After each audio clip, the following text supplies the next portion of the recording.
फिर से हाजिर हूँ एक नई कहानी के साथ में। मैं हूँ राज। आप देख रहे हैं हाईवे 33। दोस्तों, आज की कहानी एक ऑटो रिक्शा ड्राइवर की है जिनका नाम है सागर।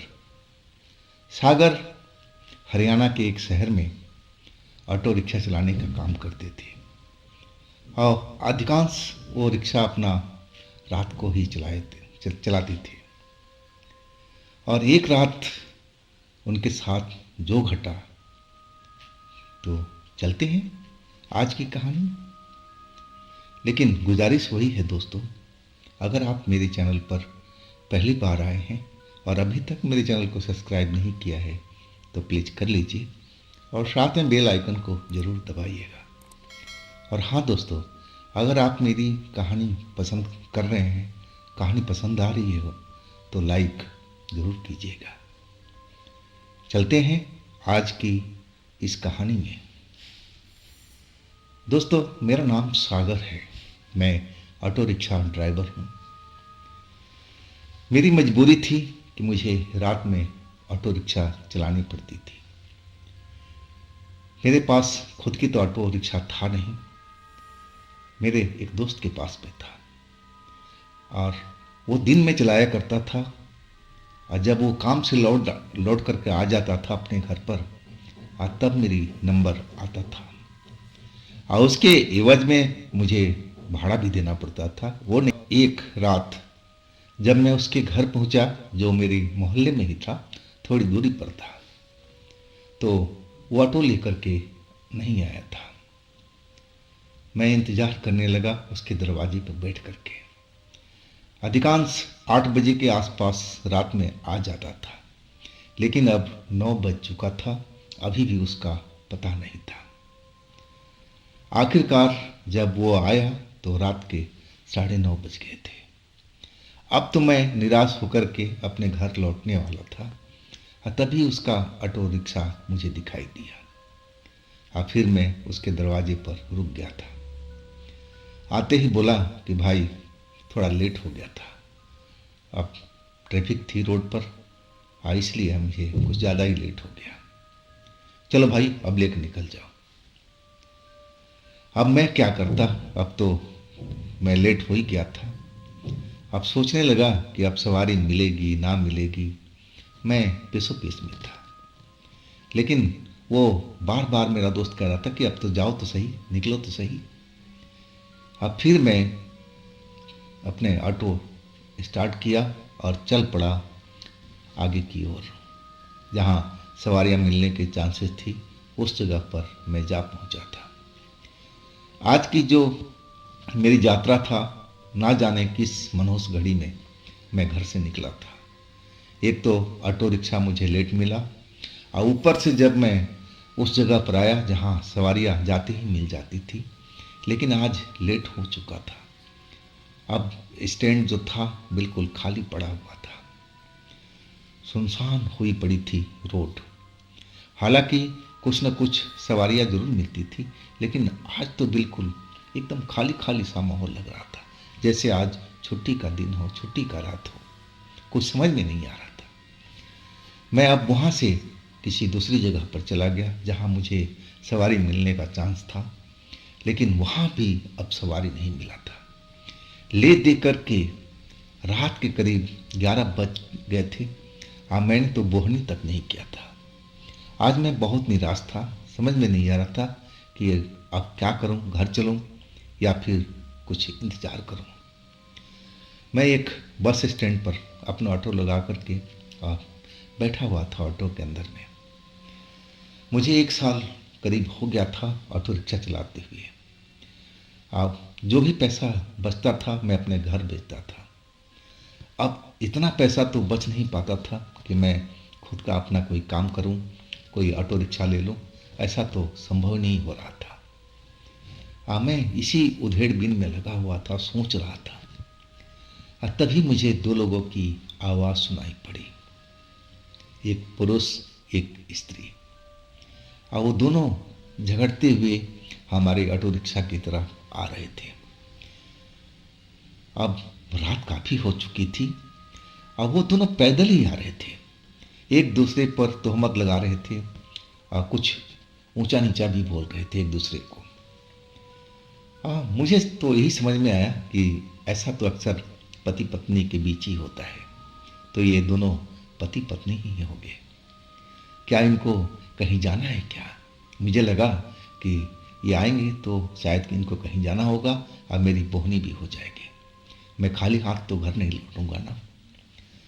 तब तक वो लोग हमारे ऑटो के पास आ गए थे।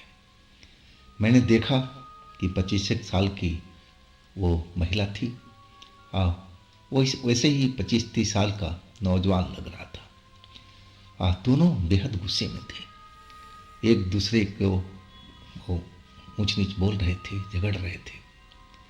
फिर वो जो औरत थी वो कहने लगी कि भैया तुम्हारी ऑटो खाली है?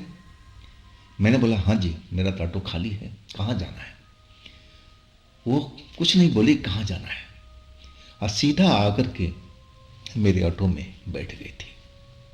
अभी भी वो गुस्से में बड़बड़ा रही थी और कहने लगी कि चलाओ भैया अपना ऑटो रिक्शा स्टार्ट करो, चलो। मैं स्टार्ट तो कर दिया, लेकिन जो उसका जो हस्बैंड मुझे लग रहा था कि हस्बैंड है, पति है, वो रोड पर ही खड़ा था और वो अभी भी बड़बड़ा रहा था, गुस्से में था, कुछ ऊंच नीच बोल रहा था उस लड़की को। और वो लड़की ऑटो रिक्शा में बैठी हुई थी और वो भी वैसे ही जवाब दे रही थी उसको। ना जाने किस बात का उनका झगड़ा चल रहा था, मुझे कुछ भी समझ में नहीं आ रहा था। और तभी वो महिला जो पीछे बैठी थी वो बोलने लगी, अरे भैया चलो ना, जल्दी निकलो यहाँ से, मैं इसका शकल नहीं देखना चाहती ऐसे इंसान को। मैं बोला कि क्या वो साहब नहीं जाएंगे? अरे मरने दो उसको, तुम चलो।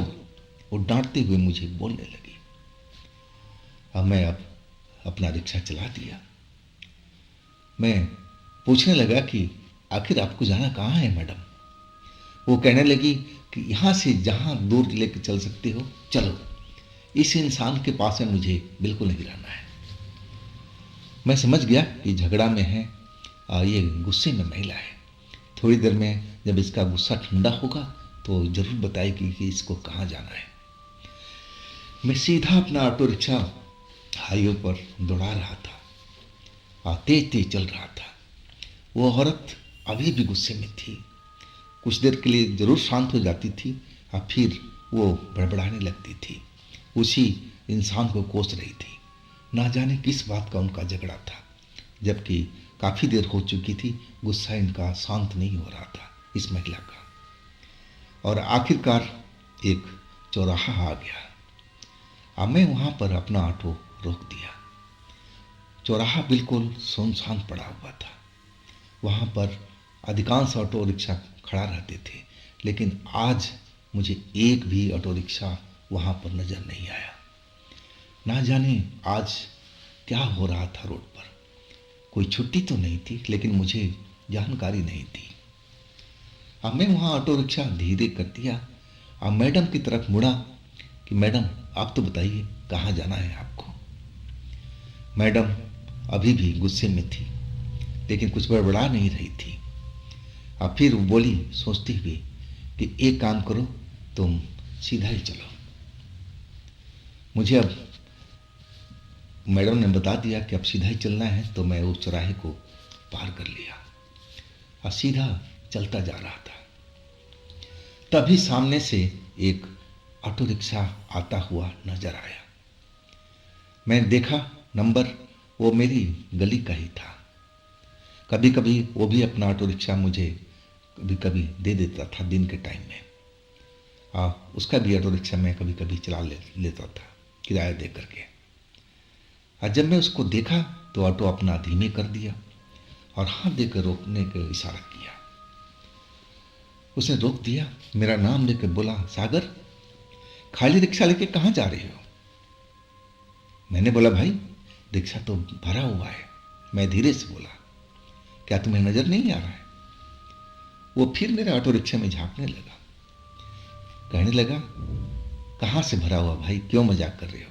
चलो आप बताओ कितनी कमाई हो गई?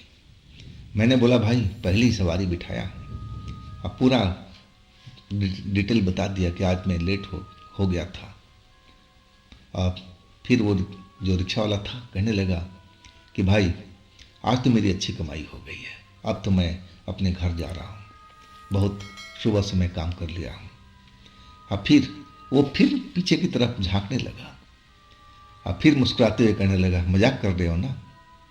और फिर वो आगे की तरफ चल गया। मैं समझ नहीं पाया कि ऑटो रिक्शा वाला ऐसा क्यों बोल रहा था। पीछे में तो वही लड़की बैठी हुई है, क्या उसको दिखाई नहीं पड़ रही है? मैं कुछ ज़्यादा सोचा नहीं और मैं अपना ऑटो रिक्शा चलाने लगा था। और जब तक मेरी बातचीत हुई थी वो लड़की बिल्कुल खामोश थी, आंखें बंद किए हुई थी, जैसे वो सो गई हो या सोने की कोशिश कर रही हो। अब उस रोड पर मैं काफ़ी दूर निकल आया था। अब शहर से बाहर हम निकल आए थे और वो लड़की अभी तक कुछ भी नहीं बोली थी कि आखिर इसकी मंजिल कहाँ पर है, कहाँ तक जाएगी। मुझे लगने लगा कि ये लंबा ही जाने वाली है, किराया भाड़ा मुझे आज अच्छा मिल जाएगा। लेकिन फिर भी एक दिल में बात थी कि ये जाएगी कहाँ पर। ये तो रोड काफ़ी दूर तक जाता है, दूसरे शहर तक जाता है। अब फिर मैंने उस मैडम से पूछ ही लिया कि मैडम अब तो बता दीजिए आगे कहाँ तक जाना है। मैडम अपनी आंखें खोली। जब आंखें खोली तो मैं उसकी आंखें देख करके थोड़ा सा डर जरूर गया था। अब उसकी आंखें एकदम सुर्ख लाल दिख रही थी। जैसे ही उसने आंख खोला और वो मेरी तरफ 2 मिनट ऐसे ही घूरती रही और फिर कहने लगी कि चलो अभी आगे चलो, मैं तुम्हें बता दूंगी और कहाँ मुझे जाना है, तुम रिक्शा चलाते रहो। अब मैं क्या करूं जी, मुझे जो आदेश मिला था पिछली सीट से अब मैं वही पालन कर रहा था। सीधा उसी रोड पर चलता रहा। आखिरकार अब जो शहर का इलाका तो पीछे छूट चुका था, अब तो जंगल झर खेत खलिहान सब अब नजर आ रहे थे। आसमान में चांद निकला हुआ था, चांदनी रात थी और बादल भी थे। जब बादल हट जाता तो रोशनी हर तरफ फैल जाती थी और फिर जब बादल आ जाता तो पूरा अंधेरा हो जाता था। और मैं अब दोनों साइड में जंगल जैसे दिख रहे थे और बीच में सड़क थी। मैं उसी सड़क पर चलता जा रहा था और फिर अचानक वो लड़की जो आंख बंद करके लेटी हुई थी और बोलने लगी, बाएं जो सड़क आएगी ना उसी पर मोड़ लेना। मैं पीछे पलट कर देखा उसकी आंख बंद है, लेकिन फिर भी उसको शायद अंदाजा है कि उसको कहाँ जाना है। मैं बोला जी मैडम। और वही हुआ, थोड़ी ही दूरी पर बाएं साइड में एक सड़क जा रही थी। मैं बोला यही सड़क है ना मैडम? बोली हाँ हाँ, इसी पर अंदर ले लो और सीधा ही चलते रहना, जो टक्कर आ जाएगी तब रोकना। अब मैं उसी सड़क पर ले लिया था, पतली सड़क थी। हाँ, मैं उसी रोड पर आगे बढ़ने लगा था। वो भी सड़क वैसी ही थी, दोनों साइड में जंगल जैसे थे और बीच में वो पतली रोड जा रही थी।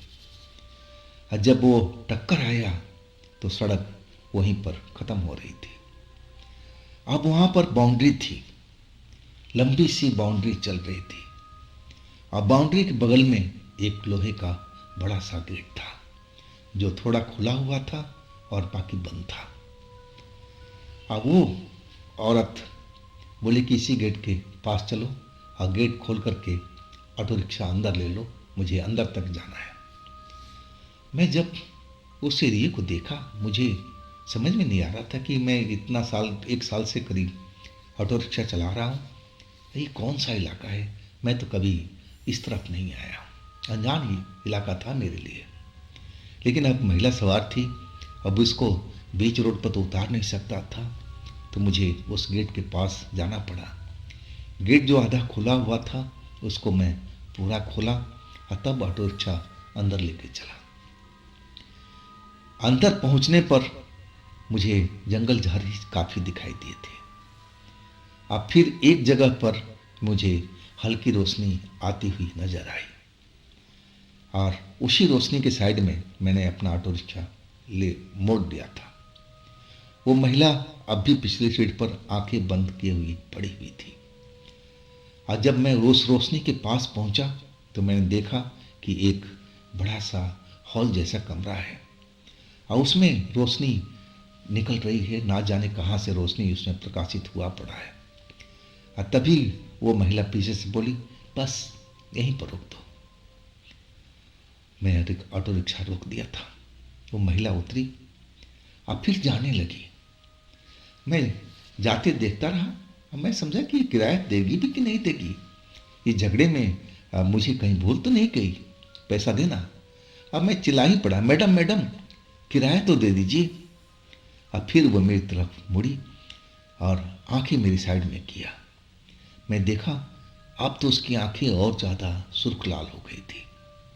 वो कहने लगी, अंदर आ जाओ, अंदर मैं किराया देती हूँ। मैं क्या करता जी, महिला थी। और मैं अब ऑटो रिक्शा से उतर करके और उनके पीछे पीछे चल पड़ा था। हॉल जैसा पूरा था वो एरिया। और वो महिला एक कमरे में जो सबसे लास्ट में था और मुझे लग रहा था कि प्रकाश वहीं से निकल रहा है और पूरा हॉल में फैला हुआ था। और उस दरवाजे पर महिला पहुंच गई। अब दरवाजे को वो जो बंद था उसको नॉक करने लगी। अंदर से एक भारी आवाज सुनाई पड़ी, तू आ गई, इतनी लेट क्यों हुई? क्या तुझे मालूम नहीं मैं तेरा कब से इंतजार कर रहा हूं? बहुत ही भारी आवाज थी उसकी। जो शख्स उस कमरे के अंदर में था, मैं तो उसकी आवाज सुनकर के ही ढल गया था। अब मेरा कदम बिल्कुल रुक गया था डर के मारे। अब फिर वो दरवाजा खुल गया। वो महिला उस दरवाजे के अंदर चली गई। अभी भी दरवाजा एक पल्ला खुला हुआ था।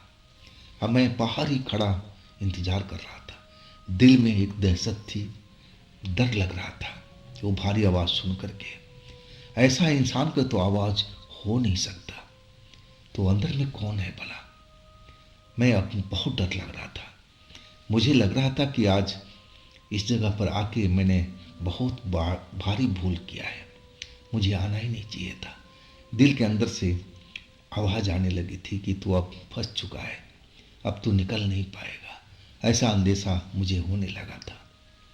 और तभी महिला की आवाज आई, अंदर आ जाओ, किराया ले जाओ।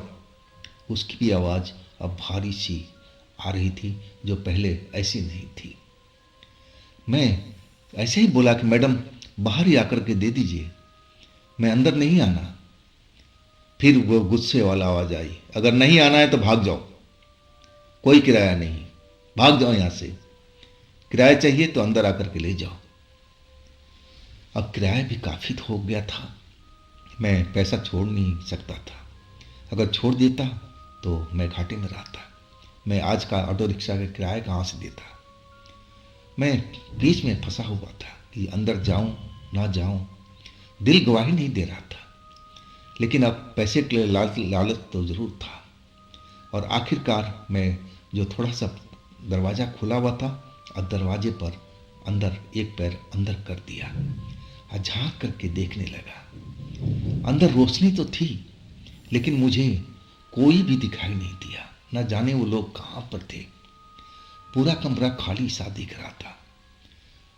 तो कोई मुझे नहीं दिखाई पड़ा तो मैं आवाज देने लगा, मैडम मैडम मैं अंदर आ गया हूं, अब तो मुझे पैसा दे दो। और तभी एक भद्दा हाथ दरवाजे के पीछे से निकला और मेरा गला को दबोच लिया। अब फिर मुझे उस कमरे के अंदर में खींच लिया। अब तो मैं चीख पड़ा। इतना भयानक हाथ, इतना भयानक चेहरा मैं तो आज तक जिंदगी में कभी नहीं देखा था। वो शैतान ही मुझे लग रहा था, एक शैतान की तरह वो मुझे दिखाई दे रहा था। उसकी भी आंखें एकदम सुर्ख लाल थी और चेहरा एकदम भयानक, दानव की तरह, दांतें दोनों बाहर निकला हुआ। और मैं तो देख करके लगा कि अब मैं मर जाऊंगा। मैं सही में ऐसी जगह फंस चुका हूँ कि अब मेरा निकलना मुश्किल है। मेरी मौत शायद यहीं पर लिखी थी। अब मैं डर के मारे रोने लगा था, चिल्लाने लगा था। और वो दरवाजा तभी धड़ाम से बंद हो गया। अब फिर उस महिला का खिलखिलाने का आवाज़ सुनाई पड़ने लगी। वो जोर जोर से खिलखिलाते हुए हंस रही थी। मैं उसकी तरफ देखा कि शायद वो मेरी मदद कर दे, इस शैतान से मुझे आज़ाद करवा दे। लेकिन जब मैं उसकी तरफ चेहरा घुमा करके देखा तो वो भी तो ऐसे ही थी। ये पुरुष था और वो स्त्री थी, बस यही फर्क था। जैसा शक्ल इसका था, इस शैतान का, वैसे ही शक्ल उसका था। अब तो मैं समझ गया कि अब मेरा काम तमाम, अब मैं बच नहीं पाऊंगा। मैं किस लालच में फंस गया था। मुझे इस कमरा के अंदर आना ही नहीं चाहिए था। अब दरवाज़ा भी बंद और शैतान मेरे गला को दबोच रखा है। मैं भागने की कोशिश कर रहा हूँ, चिल्लाने की कोशिश कर रहा हूँ, चिल्ला भी रहा हूँ, लेकिन कोई फर्क नहीं पड़ रहा उस शैतान को, ना उस औरत को। और मैं छटपटाती रह गया, लेकिन मैं उनके चंगुल से आज़ाद नहीं हो पाया। हाँ, अब मैं अपना होश खो बैठा था। जब मुझे होश आया ना, तो ट्रैफिक की आवाज़ आ रही थी। लग रहा था कि पास में कोई सड़क चल रही है और उसी से आवाज़ आ रही है। मैं अपने आप को देखने लगा कि मैं जिंदा हूँ, मर चुका हूँ कहाँ पर। रात का घटना मुझे अच्छी तरह से याद था। मैं भूल ही नहीं पाया था कि मेरे साथ में जो जो चीज़ हुआ था मुझे अच्छी तरह से याद था। अब मैं अपने आप को देखा तो मैं अपने ऑटो रिक्शा के पास जमीन पर गिरा हुआ था। मेरे तन के सारे कपड़े फटे हुए थे। कहा जाए कि बस ऐसा ही मेरी हालात था, एक बिना कपड़ों वाला इंसान की। वैसे ही मेरी हालत हो चुकी थी।